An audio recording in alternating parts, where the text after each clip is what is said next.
Assalamualaikum warahmatullahi wabarakatuh. Waalaikumsalam warahmatullahi wabarakatuh. Salam. Ya, hari ini kita akan berdiskusi ya, pembimbingan jarak jauh, pembimbingan online terkait perkembangan proposal penelitian kuantitatif kalian ya. Dari kelas kalian sejauh ini sudah 2 orang ya, sudah 2 orang yang saya ACC bab satunya. Ya, sudah saya ACC bab satunya. Sebagian masih proses perbaikan ya, begitu ya. Gambarannya nanti proses pembimbingan skripsi ya. Ya, kalau lambat ya ketinggalan sama 2 orang ini, bisa lulus duluan dia. Jadi harus semangat yang lain ya. Oke, ini kita langsung aja. Hari ini saya akan singkat aja membahas mengenai bab 1 dari ini ya, Hardianti ya. Nah, ini ya. Singkat-singkat aja. Saya akan share screen. Ini dia. Oke. Kelihatan sudah? Kelihatan, Pak. Kelihatan ya. Ini saya zoom sedikit lagi. Nah, ya. Kita akan koreksi di sini pengaruh gadget terhadap kesinambungan belajar siswa SMP kelas 8 SMP Negeri 15 Balikpapan ya. Nah, di sini saya koreksi dari judul ini untuk estetika ya. Untuk keindahan cover ini boleh berbentuk segitiga terbalik gitu. Jadi ini kita bisa rapikan misalnya seperti ini. Nah, ya bentuknya segitiga terbalik.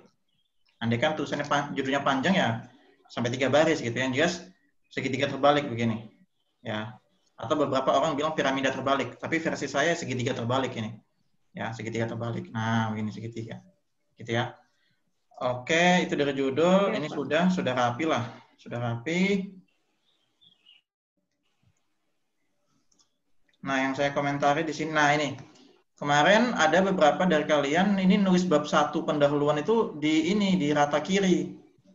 Harusnya tiap bab itu, judul bab itu tulisnya di tengah. Ya, sebagaimana yang saya jelaskan di video sebelumnya. Jadi, bab itu di tengah. Bab 1 gitu ya, itu di tengah, bab 2 sampai bab 5 nanti di tengah. Termasuk daftar pustaka itu di tengah, ya. Kemudian, nah ini juga kemarin sudah saya sampaikan spasi. Untuk proposal kalian buatnya spasinya 1,5 aja. 1,5. Kemudian, nah ini kayak gini nih. Ini kan satu paragraf nih. Kalau bisa harus ada sumbernya gitu. Jangan mengarang bebas gitu ya. Meskipun ini, Pak, ini kan pendapat saya, Pak. Tapi ini kalimat umum yang ada di beberapa pendahuluan penelitian. Seperti ini nih. Tujuan pendidikan berdasarkan Undang-Undang Republik Indonesia. Nah, ini kan kalimat umum memang, sumbernya undang-undang, namun sumbernya dari mana ini? Dari artikel mana? Kalian ambil. Seperti itu. Jadi tidak, Ya, Pak. meskipun itu kalian mengarang, itu pendapat kalian, namun kita perlu juga menuliskan sumber gitu ya. Kecuali itu pendapat kalian yang sudah dipublikasi. Nah, itu boleh dituliskan. Namun kalau pendapat bebas, jangan. Gitu. Nah, itu nggak ada sumbernya malahan nanti. Kayak gitu. Ya. Jadi, saya ulangi di paragraf pertama, paragraf kedua itu bahaslah tentang Undang-Undang Pendidikan. Gitu ya. Undang-Undang nomor 20 tahun 2003 tentang Sisdiknas. Atau bisa juga bahas tentang kemajuan teknologi gitu ya, kalau yang judulnya tentang media pembelajaran, nah kayak gitu ya. Jadi tentang undang-undang, kemudian kondisi ideal pendidikan bagaimana. Nah, dari kondisi ideal muncullah yang namanya berdasarkan fakta di lapangan di sekolah apa di SMP 15 tadi gitu. Nah, itu kondisi nyata. Jadi dari kondisi ideal dan kondisi nyata itu ada gap, ada permasalahan nih. Itu harusnya saya mau ngapain nih gitu. Ya. Nah, di sini sudah, cuma nih konstruknya agak kurang nih. Makanya di sini saya komentarin ya, di sini saya komentari tolong tambah narasi tentang tentang kemajuan teknologi. Nah, ya. Karena ini penelitiannya tentang gadget, jadi tambah narasi sedikit saja, narasi tentang kemajuan teknologi. dikaitkan kemajuan teknologi di dunia pendidikan. Gitu. Baru nyambung. Jadi kita buat bab 1 itu buat latar belakang itu kayak menjahit gitu, kayak menyulam gitu ya. Tiap-tiap paragraf nyambung untuk kalimatnya gitu. Bukan kalimat terpisah gitu. Nah, beberapa dari kalian kelemahannya di situ. Ambil dari artikel, dari jurnal gitu, comot, kemudian langsung pasang di paragraf tanpa tahu itu nyambung atau tidak gitu. Jadi dijahit, nah ya istilahnya dijahit supaya kalimat itu nyambung gitu. Nah ini sebenarnya sudah ada nih, ini sudah bagus perkembangan teknologi gitu kan, sumbernya sudah ada nih. Ini kalimatnya di atas nih malahan. Nah itu yang saya bilang tadi, ada beberapa susunannya terbalik dari kalian itu nyusun paragrafnya. Harusnya ini tentang perkembangan teknologi tadi di atas gitu. Ini malah di bawah. Gitu ya. Jadi kurang sinkron nih, kurang nyambung. Seperti itu. Lalu kita masuk ke bawah. Ya, Pak. Nah, ini kan kalian oke lah kopas atau ngutip dari referensi yang kalian dapatkan. Namun jangan lupa tulisannya itu dirapikan, kutipan-kutipannya itu. Dirapikan ya, kayak misalnya ini. Nah, ini ya ketahuan nih. Ini dirapikan. Termasuk cara mengutipnya, ini dirapikan kayak gitu ya. Seperti itu. Ya, Pak. Terus, nah ini penting nih, ini untuk teman-teman yang lain ya. Nih, jangan ada nulis seperti ini nih. Berdasarkan hasil observasi pada tanggal 12 Agustus diperoleh beberapa permasalahan. Ketika sedang pengamatan, peneliti memperhatikan kelas 8 bahwa siswa sedang belajar ini kan ketahuan nih. Sedang belajar. Kemudian siswa terlihat memperhatikan guru di depan kelas. Nah, ini nggak nyambung sekali gitu. Padahal saat ini kan 12 Agustus 2020, kondisi pandemi. Tidak mungkin observasi di kelas. Gitu.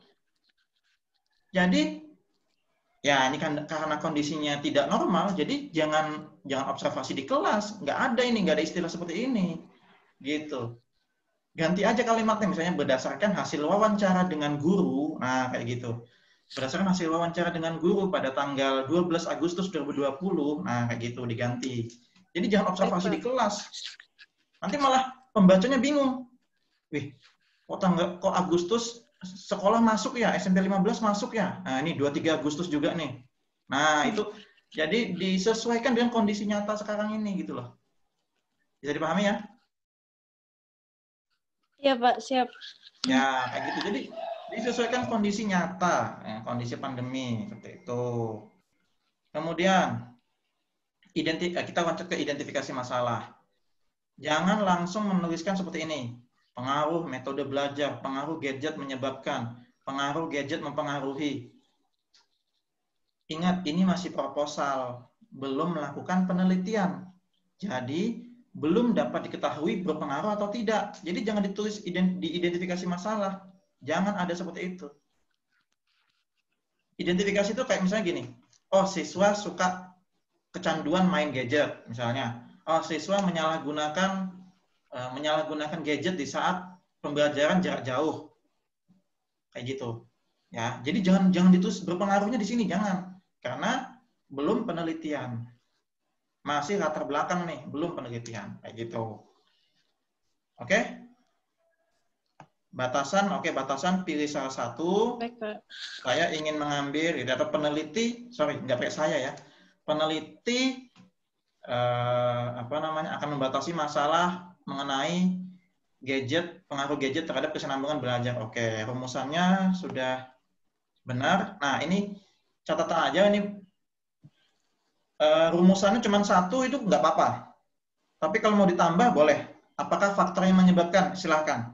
Namun yang paling inti itu rumusannya satu aja dari judulmu.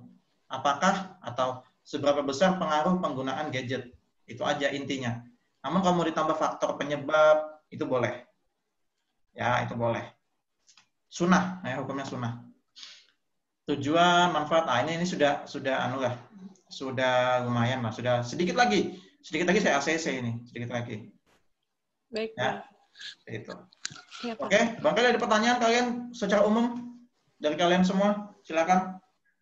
Terkait tidak hanya proposal yang saya tampilkan ini, terkait proposal kalian, silakan. Apa yang mau ditanyakan? Enggak ada kesulitan. Bapak Aurel mau nanya. Ya, Aurel silakan. Ya, waktu di proposal Aurel kan Bapak bilang rumusannya kan karena 1 poin, jadinya nggak usah dibikin per poin gitu, Pak. Berarti itu langsung dimasukkan kayak pendeskripsian aja, kan, Pak? Ya, oh ya. Kalau rumusan masalah yang cuma 1, jangan ditulis poin 1 ya. Semuanya, ini semuanya. Rumusan masalah, tujuan, pokoknya kalau dia cuma 1 poin, jangan ditulis 1 gitu ya. Tapi langsung masuk di paragraf aja. Langsung di paragraf. Tapi kalau lebih dari 1, baru dibikin poin. Oke, Aurel? Jadi nggak usah, jadi bikin paragraf Ya, aja. baik, Bapak. Gitu. Baik, Pak. Yap. Yang Terima lain? kasih, Bapak. Yap. Yang lain silakan kalau ada yang mau ditanyakan.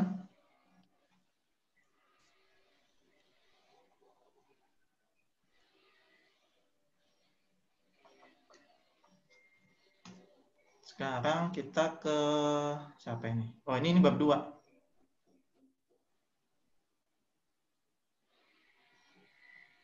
Kita coba yang lain dulu ya. Ini punya siapa ini ya? Analisis. Nah, ini juga ini nggak tahu punya siapa ini. Ini kan namanya kita sensor gitu ya. Namanya disensor. Ini judulnya analisis mengenai minat belajar terhadap prestasi belajar. Nah, ini sudah oke, dari cover sudah cantik. Ya, ini sudah cantik, sudah proporsional ya menurut saya. Terus, nah ini hampir saya ACC sudah nih. Nah,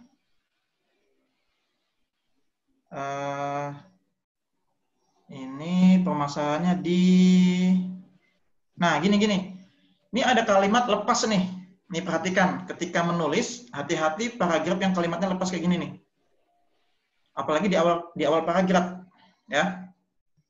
Mendorong peserta didik, ini maksudnya apa gitu? Ya, tidak ada subjeknya. Ini maksudnya apa ini? Apakah ini kalimatnya nyambung di paragraf sebelumnya atau bagaimana? Nah, itu yang harus dicek atau diperhatikan, ya. Ini nggak tahu punya siapa nih? Samboja. SMA Negeri 2 Samboja. Hah? Punya saya, Pak Hardianti. Oh, ini Hardianti. Oh, tadi punya siapa ya? Gadget itu. Punya Utari yang tadi, Pak. Oh, tadi Utari ya? Oh ya sudah, ini punya Hardianti. Iya, Pak, Okay. punya Utari tadi. Sorry. Oke. Nah, ini juga, ini saya juga komentari. Ini saya komentari. Nah, ya.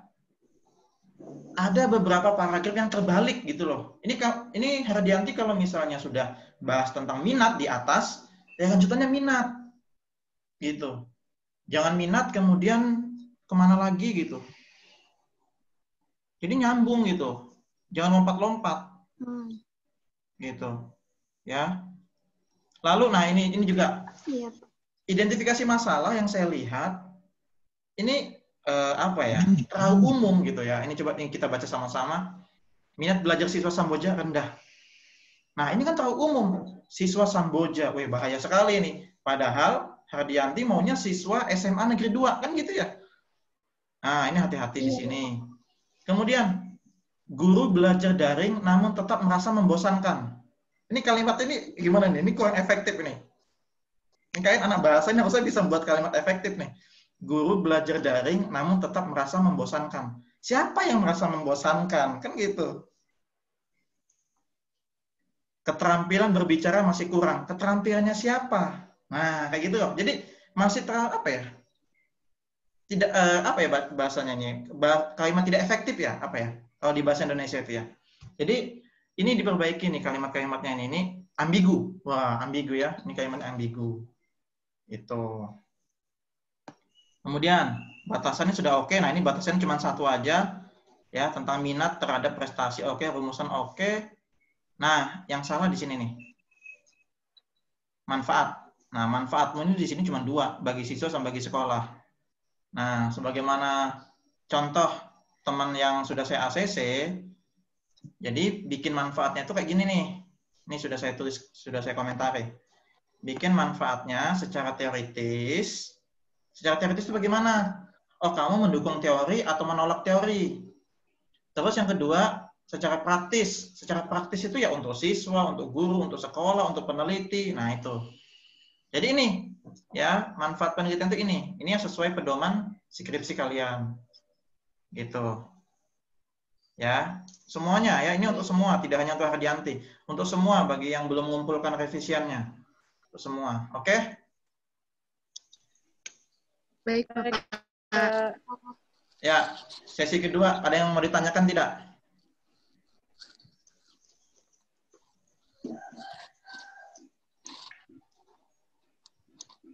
Terkait bab 1 gambarannya ini sudah 2 atau 3 kali ini sudah hampir sudah hampir baik ini pelan-pelan gitu kan. Mungkin 1 kali lagi ini bisa saya ACC nih kalau sudah oke.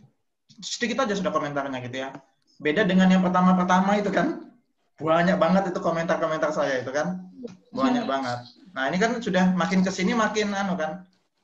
Sudah dibaikin gitu kan. Nah, ini komennya sedikit aja nih. Nah, sudah. Nah, sedikit aja gitu ya. Oke, ada pertanyaan? Saya kasih kesempatan sebelum kita masuk ke yang lain, proposal lain. Satu lagi tentang bab 1, nanti saya mau bahas. Ada yang mau didiskusikan? Silakan. Pak, saya Utari mau bertanya. Ya, Utari silakan. Tadi saya kurang memperhatikan, Pak. Jadi untuk identifikasi masalah itu komponennya itu seperti apa ya, Pak? Oke. Karena kan belum melakukan penelitian. Jadi gini ya, ini saya ulangin ini untuk semua deh. Komponen identifikasi masalah itu ngambil dari paragraf yang ada di latar belakang kalian. Ya, ini contoh tadi permasalahannya tadi misalnya Utari tentang gadget tadi ya? Iya, Pak. Ya, jadi misalnya gini, berdasarkan hasil wawancara dengan guru, gitu kan, diperoleh fakta bahwa siswanya bagaimana. Oh, siswa cenderung main gadget sendiri. Oh, siswa ketika guru menjelaskan, siswanya malah buka aplikasi yang lain. Siswanya mengantuk, siswanya kabur dari kelas. Ini misal ya. Siswanya tidak mau mendengarkan gitu. Nah, ini aspek dari siswa. Kemudian aspek dari guru juga perlu. Aspek dari guru apa aja? Misalnya guru menjelaskan hanya menggunakan metode ceramah. Ini kan kondisinya pandemi ya. Guru hanya menggunakan Google Classroom saja. Tidak menggunakan Zoom. Guru hanya memberi tugas saja. Nah, inilah yang namanya identifikasi masalah. Disebutin tuh semuanya itu.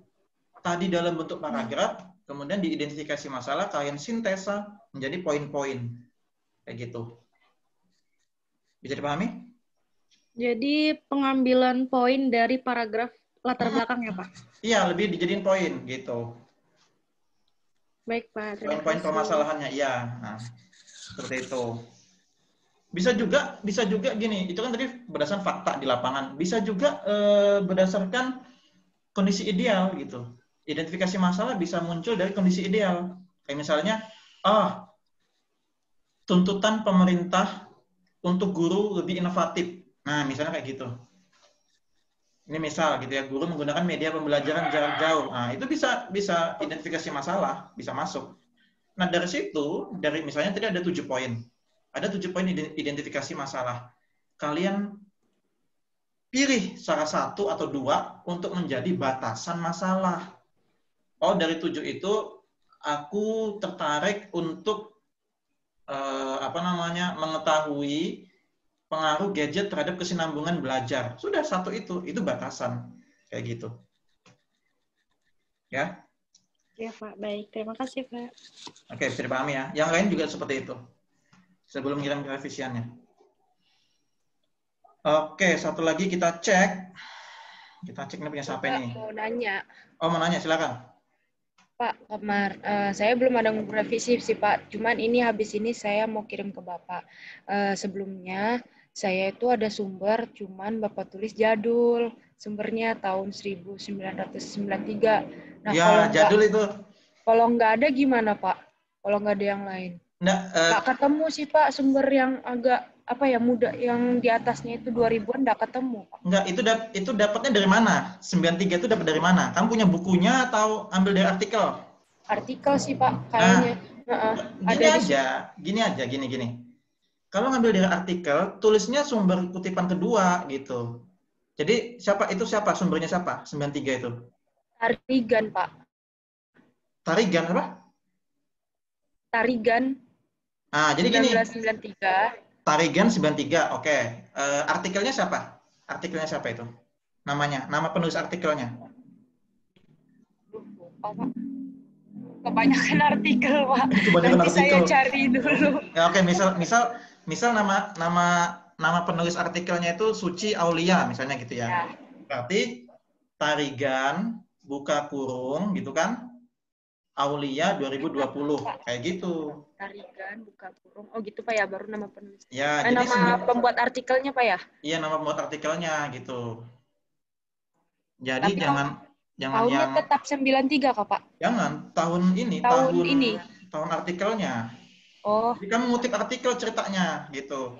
Kecuali Suci punya sumber utama gitu ya, misalnya, Pak ini sumber utama, ini sumber primer, ini bukunya memang kitabnya anak bahasa, belum ada edisi cetak selanjutnya, ya silahkan gitu ya.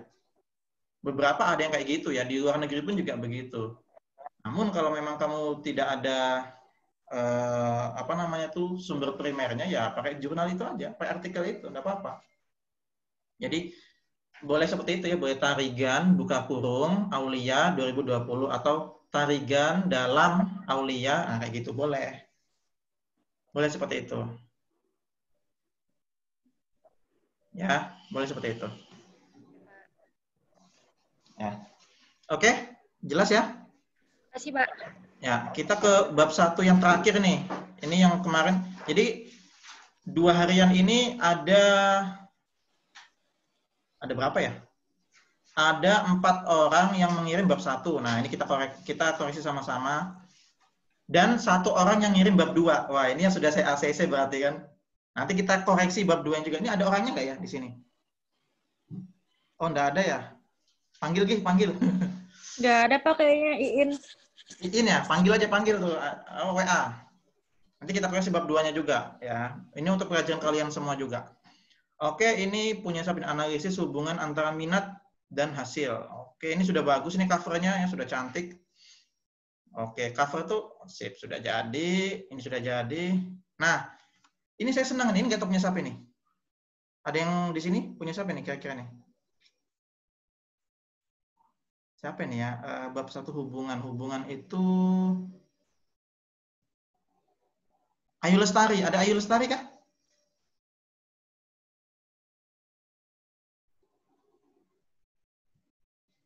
Nggak ada Pak, katanya kendala jaringan. Oke. Jadi gini, ini kalian bisa lihat si Ayu Lestari ya. Ini tulisannya lumayan bagus. Saya nggak tahu ngutipnya dari mana. Ini lumayan bagus menurut saya ya. Jadi dia paragraf pertama saja undang-undang ini banyak nih. Ya. Undang-undang nomor 20 tahun 2003 yang saya bilang itu tentang Sisdiknas. Lalu di sini tambahin lagi nih PP nomor 19 tahun 2005. Tambah lagi nih PP nomor 32 tahun 2013. Lalu ada lagi nih. Nah, cuman di sini nih sumbernya nih yang aneh nih. Nah, ini dia. Kayak bisa lihat. HTTP www Presiden SBY ini diunduh tanggal 3 Maret 2015. Nah, ini ketahuan nih.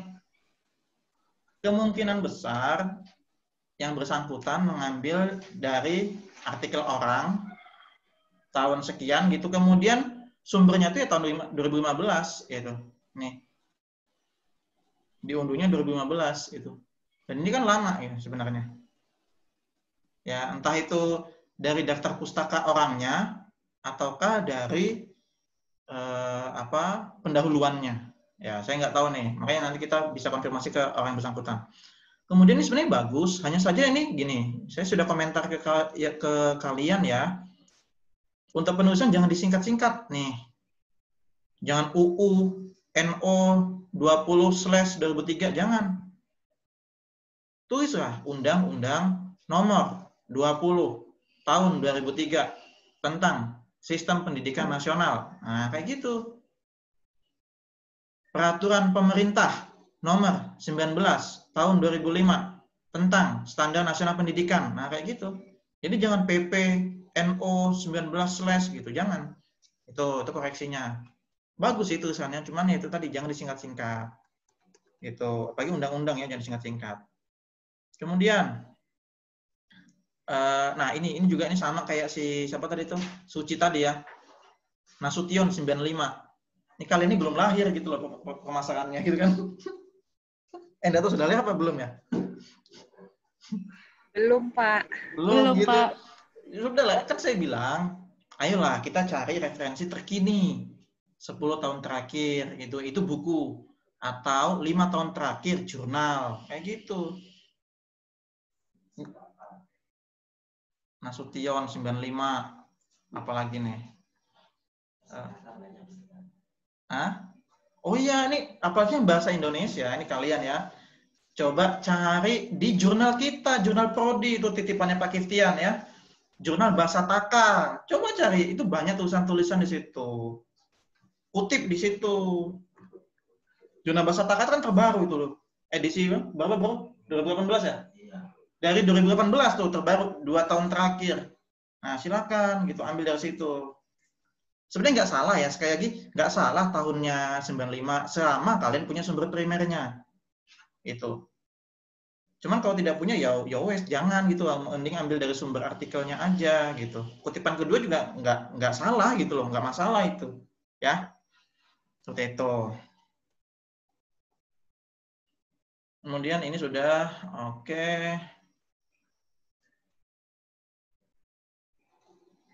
Nah, ini juga ya. Sekali lagi, rumus untuk penulisan rumusan sama tujuan itu nyambung dari judul. Kalau judulnya tadi pengaruh ya atau hubungan antara minat dengan hasil belajar, maka rumusannya apakah terdapat hubungan. Gitu. Nyambung dengan judul kan. Terus tujuannya mengetahui hubungan antara apa dan apa. Begitu, nyambung. Dari judul nyambung dia. Gitu. Itu kalau kuantitatif seperti itu. Ya. Nah, itu yang perlu diketahui ya, koreksi-koreksinya. Sama ini tadi ada, nah ini saya bilang tadi nih. Kenapa paragraf terakhir Ayu ini mengutip Mulyasa gitu kan. Nah, ini saya bilang tadi comot pasang gitu kan. Harusnya dijahit dulu nih, dijahit.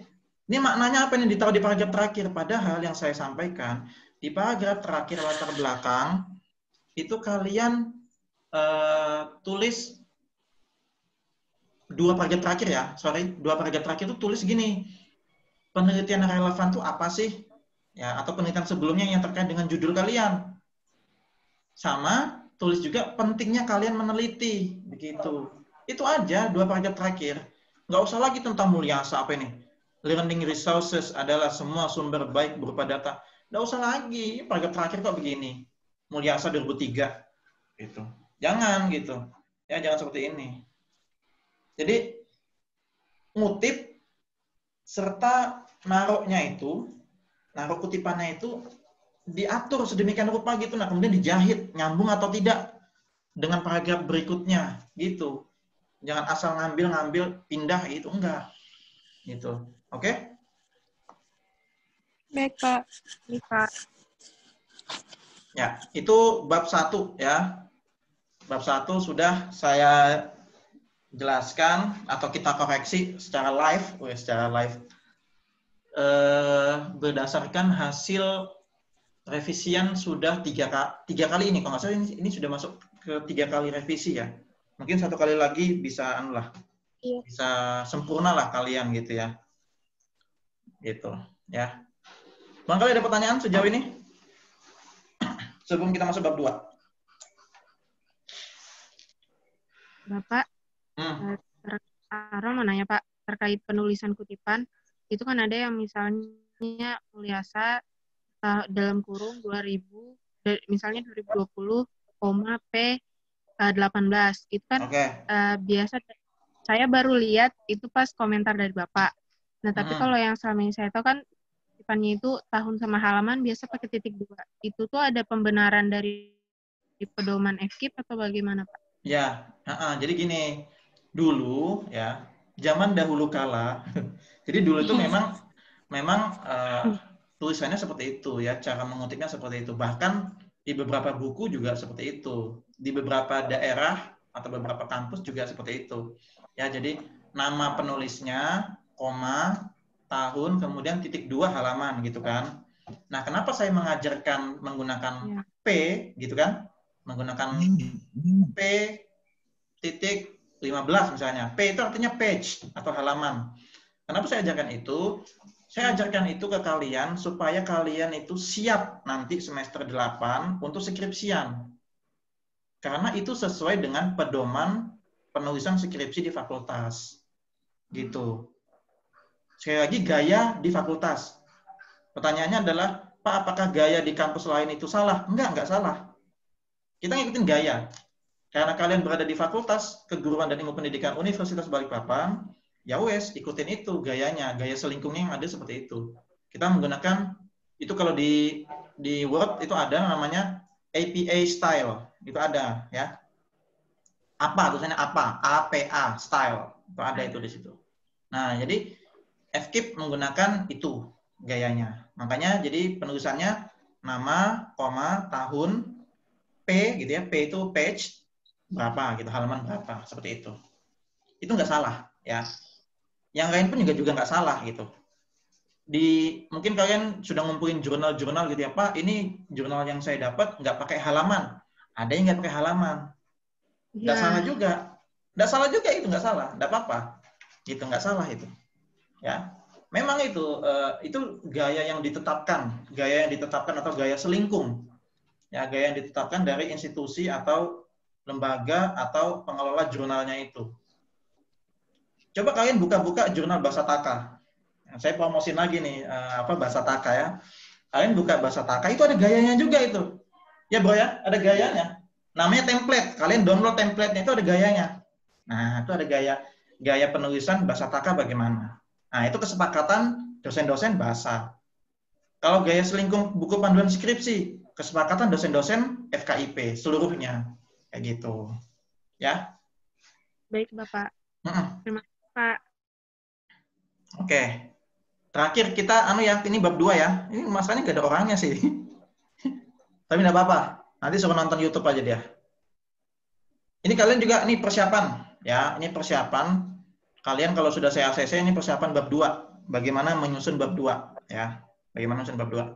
Kita akan tunjukkan bab 2 dari yang bersangkutan, yang tidak hadir hari ini.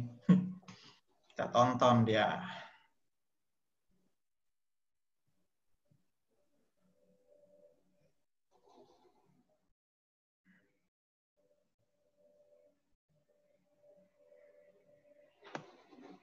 Oke, bab 1 saya nggak usah bahas, ini sudah bagus, dia sudah saya ACC kan?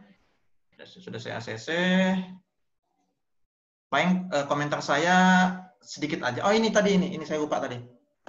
Ini. Ya.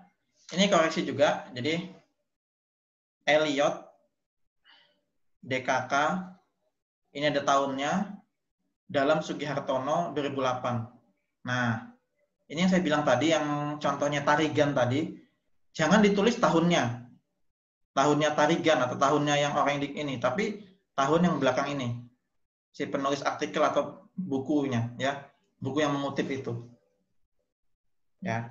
Jadi ini dihilangkan. Ini makanya saya komen ini dihilangkan. Nah, kayak gitu. Ya. Itu kasusnya si siapa tadi, Suci tadi ya. Nah, ini juga ini ada variasi. Mungkin kalian nanya, "Pak, apa sih kok ada yang di belakang, ada yang di depan?" Nah, kalau di belakang tuh tulisnya begini nih. Nih saya tandai. Jadi kalimat bla bla bla, kalimat kemudian buka kurung nama penulisnya Suryadi dan Pratitis, koma 2001, koma page 15, tutup kurung, titik, akhir kalimat. Itu kalau di belakang. Nah, kalau di depan bisa juga tuh variasinya. Tanpa kurung ya nanti. Jadi namanya Suryadi dan Pratitis, buka kurung 2001, page 15, tutup kurung, menuturkan bahwa bla bla bla bla. Pembelajaran adalah apa? Nah, gitu. Jadi bisa dua versi, terserah. Dua-duanya benar. Itu selera aja. Gitu. Bapak, kalau di tengah, Pak, kurang Di tengah. lebih sama kayak di depan juga. Iya, iya. Di tengah bisa. Kalau misalnya, nah, kalau di tengah misalnya gini, itu kalian menggunakan konjungsi. Misalnya kan, Suryadi dan Pratitis menuturkan bahwa pembelajaran adalah apa? A, B, C, D, E. Titik. Selanjutnya, Kiftian 2020 menyatakan bahwa boleh seperti itu. Atau misalnya perbandingan boleh. Sedangkan Kiftian 2020 menjelaskan bahwa apa? Boleh. Jadi ada konjungsi. Selanjutnya, sedangkan, oleh karena itu, kayak gitulah. Jadi ada konjungsi. Jadi dibuat nyambung, dijahit, gitu. Ya, boleh seperti itu. Oke? Baik, Pak. Ya. Oke, kita ke ini nih. Sudah ini sedikit aja komentar saya karena bab 1 sudah saya ACC. Bab 2. Nah, ini dia. Ini bab 2. Ini untuk ini kalian bisa nyata dari sekarang nih, maupun kalian masuk di kelas. Jadi, kan dia judulnya gini nih. Yang bersangkutan, judulnya itu pengaruh gender. Apa bacanya? Gender atau gender ya? Gender ya? Gender, Pak.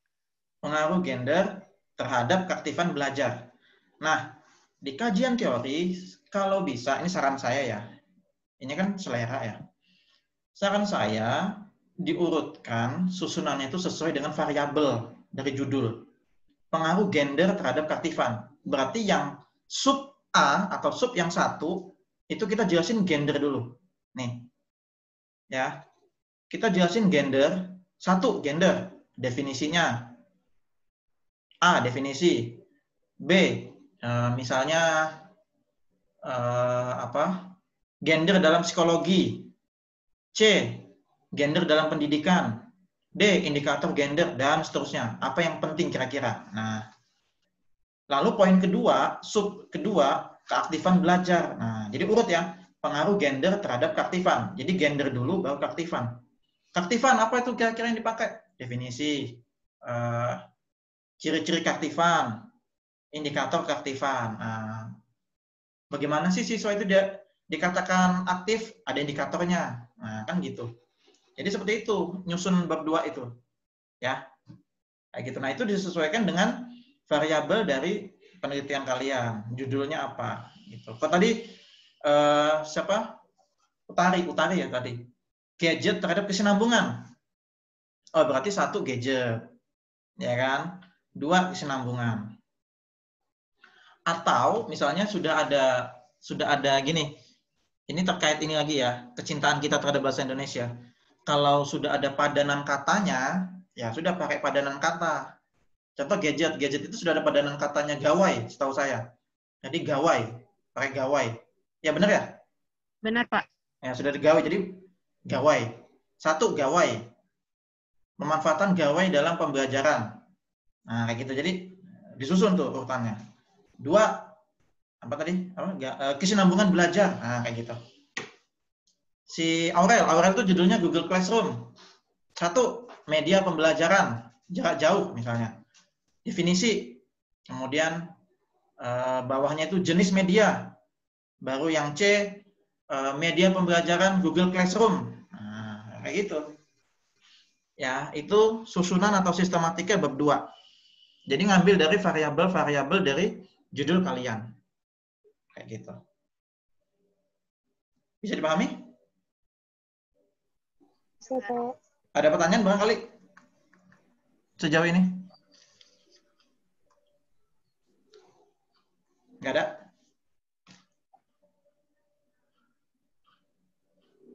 Sekarang kita lanjut ya, sedikit. Nah, kemudian ini perhatikan. Ini yang bersangkutan ngirim draft ya. Saya bilang draft karena ini belum sempurna menurut saya. Draft bab 2-nya. Jadi gini. Ini kalian nanti kalau buat bab 2, 1 sub bab ini ya. Ini kalian perhatikan di sini nih. Dia nulis di sini pengertian keaktifan. Ya kan? Tapi cuma 1 paragraf. Nah, itu dia. Jangan pelit-pelit ya, intinya kalian jangan pelit-pelit nulis. Pengertian keaktifan. Oke. Di sini dia menuliskan menurut Sardiman. Sardiman 2001. Nah, ini salah kutipan nih, 98. Nah, kalau bisa tulisnya itu nanti di sini ada pendapat lain. Jadi ini menurut Sardiman. Jadi kajian teori itu kalian kumpulkan semua teori yang ada. Jadi misalnya pengertian keaktifan. Menurut si A, keaktifan adalah apa? Menurut si B, keaktifan adalah apa? Sedangkan menurut si C, keaktifan adalah apa? Gitu. Dapat nih 3 pendapat nih. Ya. Misalnya menurut Iin, menurut Sardiman, menurut Aurel. Misal ada 3. Setelah itu di paragraf terakhir barulah kalian menyimpulkan atau menganalisis atau mensintesa pendapat ahli tadi gitu. Kalian sepakat apa enggak dari pendapat itu ataukah menolak pendapat itu? Gitu. Ya. Di bab 2 tuh mainnya kayak gitu. Jadi 3 pendapat, satunya ini analisis kalian kayak gitu. Ya, paragraf terakhir analisis kalian kayak gitu. Bisa dipahami untuk bab 2 gambarannya? Ya, jadi tadi terkait sudah sistematika, kemudian isian dari sistematika jangan cuma 1 paragraf. Itu terlalu pelit. Terlalu pelit kalian menulis itu. Gitu ya. Nah, nih ya. Itu sih bab 2. Nah. Ya, bab 2 ya. Bab 2 itu mungkin sebentar aja kalian nyusunnya. Bab 2 itu paling gampang, seriusan. Bab 2 itu cuman ngutip, gabungin teori gitu kan. Gabungin teori dari artikel 1, artikel 2, artikel 3 gitu. Hanya saja yang susah tadi itu. Jangan lupa paragraf terakhir ditambah pendapat kalian, simpulan kalian atau sintesa kalian. Gitu. Nah, ini ya, ini sudah. Ini juga nih. Nih. Jangan pernah menulis seperti ini nih. Berdasarkan buku pengantar gender dan feminisme, jangan tulis kayak gitu. Kalau menulis buku oke. Tapi kalau menulis artikel atau skripsi kalian nanti, jangan seperti itu. Ya, ini kan sudah ada di daftar pustaka nanti. Jadi nggak usah ditulis berdasarkan buku A, jilid ini, halaman, nggak usah. Langsung aja, menurut Aurel 2020, nah kayak gitu. Langsung. Ya. Jadi hindari kayak gini, ngutipnya kayak gini hindari. Untuk karya ilmiah hindari. Itu. Subinya sudah oke nih, subinya. Nah, kemudian yang B, penelitian relevan. Nah, di sini sudah saya komentari nih. Penelitian relevan. Nih, penelitian relevan itu isinya minimal 5 penelitian. Nih, minimal 5 penelitian yang berkaitan dengan penelitian kalian. Jadi misalnya narasinya bebas ya narasinya. Misalnya penelitian yang berkaitan dengan gender yang diangkat peneliti diantaranya 1, penelitian dari Rian 2020 yang menyatakan bahwa apa. 2, penelitian dari Aurel 2019 yang menunjukkan bahwa apa. Ngambil dari abstraknya artikel. 3, penelitian dari Iin 2018 yang menyatakan bahwa apa. Sampai 5.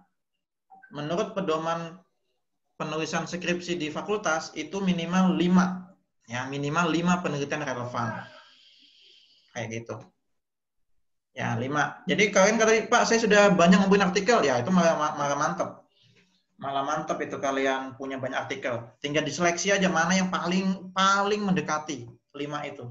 Ya. Mantap sudah itu. Oke, terus kerangka berpikir. Kerangka berpikir saya sudah jelasin juga. Kerangka berpikir itu semacam ringkasan ya atau gambaran singkat dari penelitian kalian gitu ya, dari latar, kemudian kaitkan dengan teori kayak gitu. Ya, gambaran singkat. Nah, biasanya dari beberapa beberapa dosen pembimbing atau penguji itu ini main selera ya. Jadi ada yang menggunakan deskripsi saja, ada yang minta gambar flowchart atau alur berpikir. Gitu. Ini selera dosen. Gitu. Ada yang deskripsi aja, ada yang minta flowchart, ada yang minta deskripsi dan flowchart. Nah, nanti silakan ikuti pembimbingnya. Kalau nanti sudah semester 8. Kayak gitu. Lalu yang terakhir pengajuan hipotesis. Kalau judulnya tadi tentang gender berpengaruh terhadap keaktifan, maka hipotesisnya kita cenderung ke mengatakan bahwa berpengaruh. Jadi hipotesisnya gender berpengaruh signifikan terhadap keaktifan belajar siswa. Begitu. Selesai. Bab 2. Seperti itu, ya. Oke, ini gambaran untuk bab 2, bisa kalian catat atau bisa kalian screenshot ini atau nanti nonton ulang ya di video. Jadi seperti itu ya gambaran bab 2. Memang kalian belum sampai sini ya, belum sampai bab 2 gitu. Karena baru 2 orang yang sudah saya ACC. Cuman ya tidak ada salahnya persiapan dari sekarang gitu ya. Apalagi yang tinggal sedikit lagi revisiannya ya sudah siap-siap nyusun bab 2 seperti itu ya. Oke, cukup ya. Apalagi yang mau didiskusikan silakan ajukan pertanyaan. Pak, Aurel mau memperjelas nih Pak, berarti yang pasti bagian bab 2 hipotesis itu lebih kayak ke penguatan hipotesis dari peneliti Pak? Iya, hipotesis itu kan dugaan, gitu. Nah, Aurel apa judulnya kemarin? Google Classroom apa? Efektivitas penggunaan Google Classroom terhadap hasil belajar siswa Pak. Oke, berarti hipotesismu nanti cenderung mengatakan bahwa Google Classroom efektif, gitu kan, terhadap hasil belajar, kayak gitu. Atau hipotesisnya terdapat perbedaan hasil belajar siswa yang menggunakan pembelajaran siswa yang menggunakan Google Classroom dengan yang tidak, kayak gitu. Ya, jadi kalau ada perbedaan hasil belajar itu efektif, gitu. Tergantung kriterianya Aurel aja nanti. Oh, baik Pak. Ya. Oke, ada lagi, Bang Kali? Nanti saya kirim hasil koreksian itu di grup ya, dengan nama yang disensor.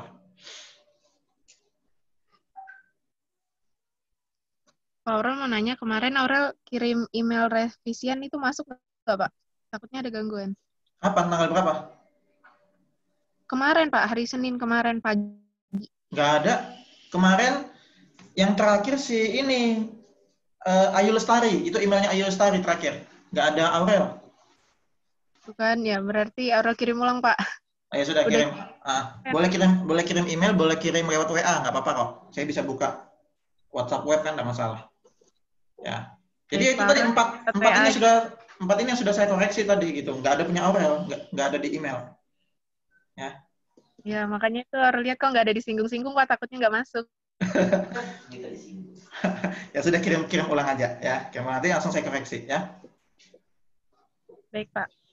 Oke, cukup ya? Atau ada lagi yang mau didiskusikan? Silakan. Cukup jelas Pak. Cukup jelas ya? Oke.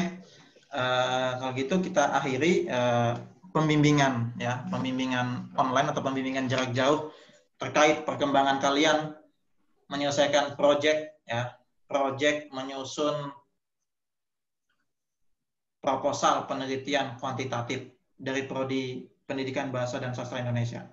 Ya, harapan saya effort kalian itu harus lebih gitu ya, karena sudah ada 2 orang yang saya ACC bab 1-nya, harusnya bisa motivate ya, harusnya bisa memotivasi kalian untuk bersegera gitu ya. Ya memang berlomba, ibaratnya ini kalian sudah skripsian, kalian harus sama-sama gitu ya, masuknya sama-sama, keluarannya atau lulusnya sama-sama gitu. Kalau bisa ya, ayo nih, cepat gitu, ya. Cepat. Oke, cukup ya kuliah pada siang hari ini. Mohon maaf diundur waktunya karena tadi hujan, ini sudah baru reda ya. Iya Pak. Ya, oke, cukup sekian. Selamat siang, selamat beristirahat. Jangan lupa revisiannya. Sekian ya. Assalamualaikum warahmatullahi wabarakatuh. Waalaikumsalam. Waalaikumsalam. Terima kasih, Pak. Ya, oke. Saya N ya. Terima kasih, Pak. Ya,